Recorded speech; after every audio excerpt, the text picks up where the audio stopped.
네, 오늘 본문 서두에 보면 11절에 모세가 장성한 후에 한 번은 자기 형제들에게 나가서 라고 말씀하고 있습니다. 모세가 어느덧 40세가 되었습니다. 애굽의 학문을 모두 섭렵했죠. 사도행전 7장 22절에 보면 애굽의 모든 지혜를 배웠다라고 말씀하고 있어요. 그러니까 모든 학문에 관한 것, 철학에 관한 것, 또 무슨 전술에 관한 것, 정치에 관한 것, 이런 것들을 다 섭렵하고 자신의 민족 이스라엘을 구원할 시기를 기다리고 있었습니다. 모세가 자기의 민족관을 가지고 있었다라는 대목은 참 놀랍기만 한데, 사실은 모세를 어려서부터 젖을 먹여서 키웠던 모세의 친어머니 요게벳이 이제 바로의 딸의 유모로서 이렇게 계속해서 모세에게 민족의식과 그런 히브리인들의 신앙을 심어준 것으로 여겨집니다. 자녀들을 그렇게 어려서부터 하나님 나라의 시민의식을 세워주면서 그렇게 양육하는 것이 매우 중요하죠. 그런데 어느 날 모세 눈앞에 애굽인이 히브리인을 몹시 괴롭히는 장면이 눈에 보였습니다. 근데 참을 수가 없었어요. 그래서 그 애굽인을 이제 돌로 쳐 죽여서 이제 몰래 아무도 이제 보지 않는 곳에서 묻어버리게 됩니다. 민족을 사랑하는 마음, 그리고 하나님께서 자신을 그런 지위를 주시고 그런 학문을 주시고 권세를 주신 것이 아마 이때를 위함이다 라고 생각하고 자신의 힘으로 이스라엘 백성들을 구원해낼 수 있을 것이라고 그렇게 기대를 했던 것이에요. 근데 이튿날 또 나가보니까 그런 이스라엘 백성들끼리, 히브리 형제들끼리 싸우는 것을 목격하게 되었는데, 그들에게 이제 싸우지 말라고, 어째 형제끼리 싸우느냐. 그러니까 돌아오는 말이 무엇이냐면 14절에 누가 너를 우리를 다스리는 자와 재판관으로 삼았느냐라는 그런 이제 배척이 돌아온 것입니다. 당연히 자기를 지지하는 그런 목소리가 들려올 줄 알았는데 자기를 배척하는 그런 음성을 듣게 되고, 또 그 가운데서 이제 그 전날 애굽인을 죽인 게 탄로가 나게 되죠.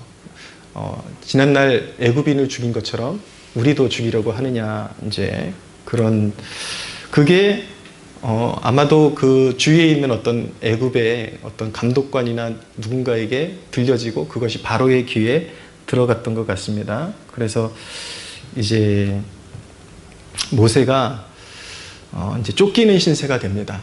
그래서 결국은 사람을 죽인 것으로 인해서 이제 미디안 광야로 도피하게 되죠. 자신이 기대했던 것과 다르게 인생의 실패를 맛보게 된 순간이었습니다. 모세는 한순간에 실패자가 되었습니다. 모세의 실패의 의미가 무엇인가? 그것을 오늘 두 가지로 말씀드리려고 하는데, 모세의 실패의 의미는 첫째는 낮추심이었습니다. 낮추심. 모세는 세상적으로는 굉장히 잘 준비된 사람이었습니다. 그래서 자신이 적절한 타이밍에 나서면 리더십이 형성될 줄 알았어요. 그는 자신이 히브리인들 편에 서면 히브리인들이, 동족들이 알아줄 줄 알았습니다. 그러나 배척받고 도망자 신세가 된 것입니다. 좋은 마음으로 도움을 주기 위해 했던 일들이 인정받지 못하는 것을 경험하곤 합니다. 모세가 경험했던 그런 배척이 우리에게도 돌아오곤 합니다. 분명히 좋은 마음으로 어떤 선의를 베풀었던 것인데, 그것을 통해서 자기가 어떤 선한 영향력을 끼치기를 원했던 것인데 인정받지 못하는 그런 일들을 경험할 때 마음이 매우 쓰라리고 아프죠. 그렇게 인정받지 못할 때 세상을 바라보면 원망이 생기게 되고, 하나님을 바라보면 사실 하나님을 바라본다고 아무것도 보이지 않습니다. 세상을 바라보면 원망인데 하나님을 바라보면 뭐가 좀 솟아날 구멍이 생기게 되는데 답답하기는 마찬가지인 것이죠. 그런데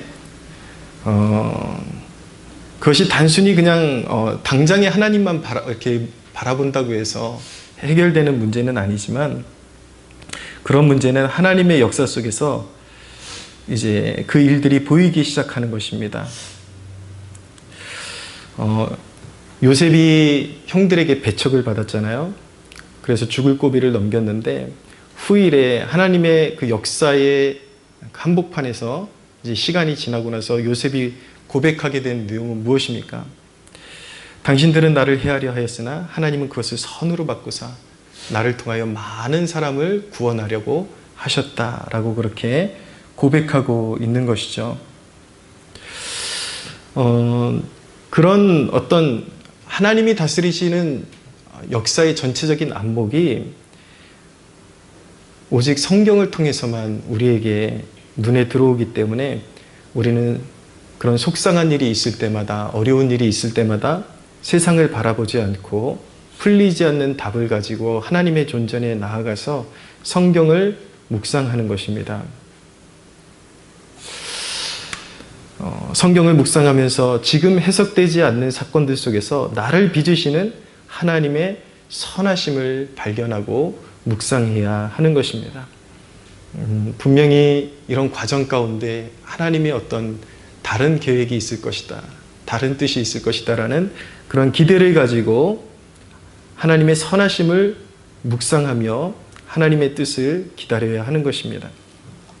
많은 신학생들이 대부분 포부를 가지고 영혼을 살리겠다는 그 비전, 하나님께로부터 온 그 비전을 마음에 품고 사역지로 나아갑니다. 열심히 공부하고 나름대로 또 기도도 하고 열심히 준비해가지고 이제 많이 준비됐으니까 사역지로 나가면 많은 열매를 맺을 수 있을 것이다 라는 마음을 가지고 사역지로 나가지만 대부분은 처참한 신세가 됩니다. 신학교를 다닐 때는 신학 지식을 자랑하듯이 어떤 신학 지식만 나열하고 또 아니면 내노라 하는 신학자들 이름만 거론하면 영혼들이 깨어날 것 같지만 현실은 안 그래요. 또 잘 가르치면 될 줄 알았지만 예기치 못한 변수들이 기다리고 있습니다. 그냥 신학교 졸업하고 열심히 공부해서 사역지로 나간다고 해서, 포부만 있다고 해서, 또 주님을 위해서 내 삶을 드리겠다고 그렇게 결단했다고 해서 좋은 결실이 있거나 열매가 있는 것은 결코 아닌 것이죠. 왜 이런 일이 생기는 것일까요? 그것은 하나님의 계획과 나의 기대가 다르기 때문인 것입니다. 나는 내가 하나님을 향해서 선한 뜻을 품으면 그것이 옳은 길이고 무조건 옳은 길이고 하나님께서 지지해 주실 것이라고 그렇게 믿지만, 사실은 하나님께는 우리 한 사람을 한 사람을 향하신 더 깊은 계획이 있기 때문에 그것이 내 마음대로 되지를 않는 것입니다. 내가 그냥 하나님을 위해서 다 하겠습니다, 드리겠습니다, 그런다고 해서 그냥 내가 상상한 대로 일이 풀리는 것은 결코 아니라는 말씀이에요. 하나님이 나의 기대와는 전혀 다른 계획을 가지고 계시기 때문이에요. 잘 가르치고 그리고 또 베풀고 그럼 인정받겠지. 그러나 아닙니다. 하나님은 나의 지식과 나의 옳음, 나의 만족, 나의 공로의식, 이 모두를 허무십니다. 그러니까 나는 그냥 잘 배워가지고 지금 투입되면 될 것 같다고 생각하지만 하나님께는 나를 향한 한 단계가 더 있는 거예요. 그 과정을 통해서 내가 은연중에 내세우는 것들, 그런 것들을 다 허물어 버리기를 원하십니다. 철저히 낮추시는 것이죠. 철저히 낮추시는 과정을 하나님께서는 우리에게 허락하십니다. 많은 사람들이 스스로 낮아지는 훈련을 해보지만 마음을 단련하고 스스로 말씀 묵상하면서 그렇게 적용해보지만, 그래서 내가 스스로 많이 성장했구나 그렇게 다짐을 해보지만 사실은 진짜로 성장한 것이 아니에요. 진짜 낮아지는 건 완전히 다른 것입니다. 진짜 낮아지는 것은 하나님께서 우리를 떨어뜨려 주시는 그 광야에서, 그 야드에서 우리의 마음이 진정으로 낮아지고 겸비해지고 우리가 자랑하던 그 모든 것들이 부서지기 시작하는 것입니다. 철저히 하나님께서 낮추시는 것이죠. 하나님은 처절히 나의 계획과 자랑과 자존심을 박살내십니다. 여러분은 당장에 스스로 순종이라고 생각했던 것에 좋은 결과를 바라겠죠? 그러나 아니에요. 하나님은 여전히 당신에게 볼 일이 있으십니다. 부서지는 과정이 있어야 합니다. 단순히 우리가 겸손한 척이 아니라 부서져야 합니다. 왜냐하면 조금이라도 우리 것을 주장하는 것이 남아있으면 여전히 하나님의 사명을 감당한다고 하면서 인간의 뜻을 고집하게 되기 때문이에요. 모세의 삶을 보면 모세가 한평생 하나님의 뜻을 따라만 삶을 드릴 수 있었던 이유는 무엇인가? 철저히 하나님 앞에서 이런 과정을 통해서 부서지는 과정을 체험했기 때문인 것입니다. 물론 이렇게 한다고 해서 인간이 완전히 부서지는 것은 아니에요. 여전히 남아있는 그런 것들이, 잔재들이 있지만 또 모세의 모습 속에서 또 실수하고 연약함이 발견되기도 하지만 그래도 이 정도까지 하나님 앞에 쓰임받는 존재가 되기 위해서는 그만큼 자기의 생각과 자기의 의식을 그런 완전히 하나님 앞에 복종하고 내려놓는 그런 과정이 필요하다는 것을 우리가 알게 됩니다. 그래서 민수기에 보면은 민수기 12장에 모세는 온유함이 온 지면의 모든 사람보다 더하더라 라고 말씀하고 있는데 모세의 그 온유함, 그것은 철저히 그 영적인 부서짐에서 나온 영적인 성품인 것입니다. 그렇게 하나님께서는 실패를 통해서 나의 기대와 다른 그러한 실패의 과정을 통해서 나의 영혼을 낮추시는 그러한 연단을 허락하시는 것입니다. 두 번째, 모세의 실패의 의미는 준비하심이었습니다. 하나님은 모세에게 새로운 가족을 주시고 평범한 일상을 살게 하셨습니다. 오늘 말씀 이제 보면은 16절 이하에 보면 미디안 광야에서 이제 미디안 제사장 르우엘의 딸들이 양을 몰고 나온 그런 장면을 목격하게 되죠. 그래서 양들에게 물을 먹이려고 하는데 그 우물에 있는 뚜껑을 누군가 열어주고 덮어줘야 이제 이렇게 양들에게 물을 먹일 수 있는데 당시에 남자들이 이렇게 좀 횡포를 부리고 힘을 과시하면서 그 일을 잘 못하게 하던 그런 이제 그렇게 횡포를 부리던 존재들이 있었습니다. 근데 모세가 그것을 막아서 가지고 미디안의 제사장 르우엘의 딸들의 그런 양들이 잘 물을 먹을 수 있도록 그렇게 배려를 해주죠. 그것이 인연이 되어 가지고 이 르우엘의 가정에 이제 호의를 받게 됩니다. 그래서 모세가 르우엘의 딸 중에 십보라와 이제 결혼을 하게 되고 거기서 게르솜이라는 아이를 얻게 됩니다. 저는 이 과정이 오히려 지치고 상한 모세의 심령을 만져주시고 위로하시는 하나님의 보호와 위로였다라고 믿습니다. 하나님은 비로소 이스라엘을 고통의 멍에에서 끌어내시는데 모세를 사용하시기 위해서 이제야말로 진정한 수업을 진행하신 것입니다. 그것은 광야에서 하나님을 바라보는 것이었고 그리고 양을 치게 하는 것이었습니다. 너무나도 좀 뭐라 그럴까요? 의외이지 않습니까? 이스라엘을 구원하는데 이미 애굽에서 있었던 학문이나 이런 것들을 의존하게 만드시는 것이 아니라 광야에서 하나님만 바라보게 하시고 그리고 양들을 치게 하시는 거예요. 무려 40년 동안 준비되는 과정만 40년이 흘렀다는 것을 알게 됩니다. 사랑하는 여러분, 실패한 그 순간이 너무 귀한 것입니다. 우리가 믿음의 눈으로 바라볼 수 있다면 실패한 그 순간이 너무나도 귀한 것입니다. 그것은 일종의 하나님의 부르심인 것입니다. 하나님의 뜻 가운데로 인도하시는 새로운 인도하심이 바로 우리의 실패에 담겨 있는 것입니다. 실패한 순간이라도 무언가 내게 맡겨진 일이 있다면 의심하지 말고 이것을 해서 무엇하리요? 그렇게 낭망하지 말고 주어진 일을 성실함으로 하나님을 바라보면서 잘 감당하십시오. 모세가 사명을 감당하는데 애굽의 지식과 전술과 신분이 필요했던 게 아니에요. 양무리를 돌보는 목자의 마음이 필요했던 것입니다. 모세 스스로도 인식하지 못했지만 그것이 하나님을 위한 준비 과정이라고 스스로 그 당사자가 상상이나 했겠습니까? 그냥 늘 평범한 일상이었고 그러한 하루하루가 지나는 일상이었지만 그 가운데 하나님을 바라보고 그리고 주어진 일에 충실함을 다하는 것이 모세의 일상이었던 것이죠. 그렇게 광야에서 양들을 보호하고 먹이고 기르는 시간이 정말 하나님의 그런 위대한 사명을 위한 준비의 시간이었다는 것을 어찌 상상이나 할 수 있었겠어요. 여러분, 우리를 준비하시는 하나님의 섭리와 계획은 정말 우리가 예측치 못했고 상상하지 못한 것에서부터 시작되고 이루어지고 있다는 사실을 깨달으시기를 바랍니다.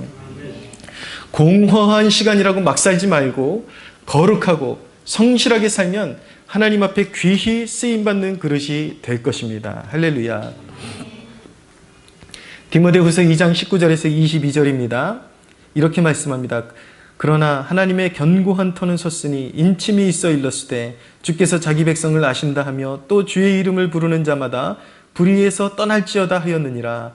큰 집에는 금그릇과 은그릇뿐 아니라 나무그릇과 질그릇도 있어 귀하게 쓰는 것도 있고 천하게 쓰는 것도 있나니 그러므로 누구든지 이런 것에서 자기를 깨끗하게 하면 귀히 쓰는 그릇이 되어 거룩하고 주인의 쓰심에 합당하며 모든 선한 일에 준비함이 되리라. 또한 너는 청년의 정욕을 피하고 주를 깨끗한 마음으로 부르는 자들과 함께 의와 믿음과 사랑과 화평을 따르라. 할렐루야.